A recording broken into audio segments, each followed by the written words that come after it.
आप सभी का नमस्कार और बहुत बहुत धन्यवाद कि आप लोग हमें सुनने के लिए यहाँ पर पधारे हैं। अच्छा, मुझे ये बताइए कि पुलिस किसको अच्छी लगती है और कौन बड़े होके पुलिस बनना चाहता है?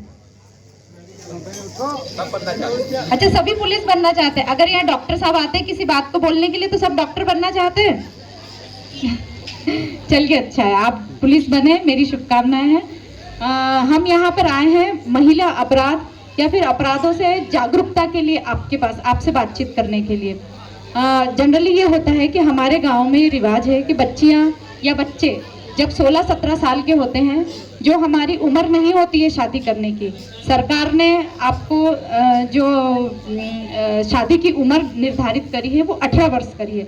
18 वर्ष की लड़कियों की उम्र होती है और 21 वर्ष की जो उम्र होती है वो पुरुषों की होती है।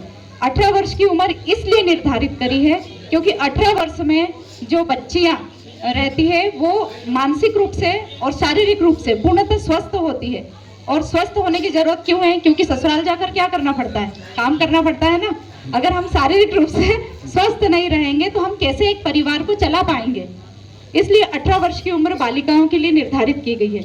लेकिन अशिक्षा की वजह से, अशिक्षा मतलब हमारे यहाँ बहुत कम उम्र में बच्चे जो होते हैं वो स्कूल जाना छोड़ देते हैं और परिजन भी जो है वो इस बात का ध्यान नहीं रखते। जब गुजरात मजदूरी करने जाते हैं तो बच्चों को अपने साथ मजदूरी करने के लिए ले जाते हैं।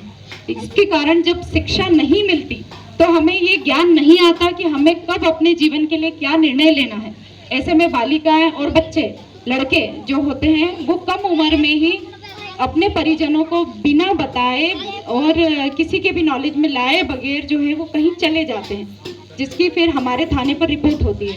उसकी वजह से उस बच्चे और बच्ची दोनों का ही जो भविष्य है वो खराब हो जाता है। एक बार थाने में अपराध पंजीबद्ध होने पर किसी भी तरीके की कोई शासकीय नौकरी नहीं मिलती है, साथ ही जेल जाना पड़ता है।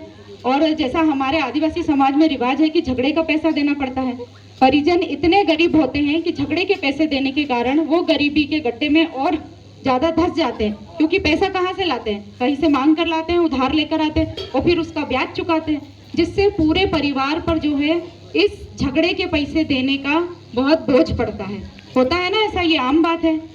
तो हमें यही हमारे बच्चों को सिखाना है, बताना है। 18 वर्ष से पहले एक तो बच्चों की कभी भी शादी नहीं करना है। घर परिवार के जो बच्चे हैं उन्हें ये हमेशा बताना है, घर परिवार के जो बच्चे हैं उन्हें हमेशा ये बताना है कि उन्हें अपने जीवन के लिए कब क्या सही निर्णय रहेगा। और सबसे जरूरी जो बात है वो बच्चों को स्कूल भेजिए, पढ़ाइए, अपने पैरों पर सक्षम बनाइए। अगर बच्ची एक सक्षम होगी तो वो एक नहीं, एक समाज को पूरे को शिक्षित कर पाएगी।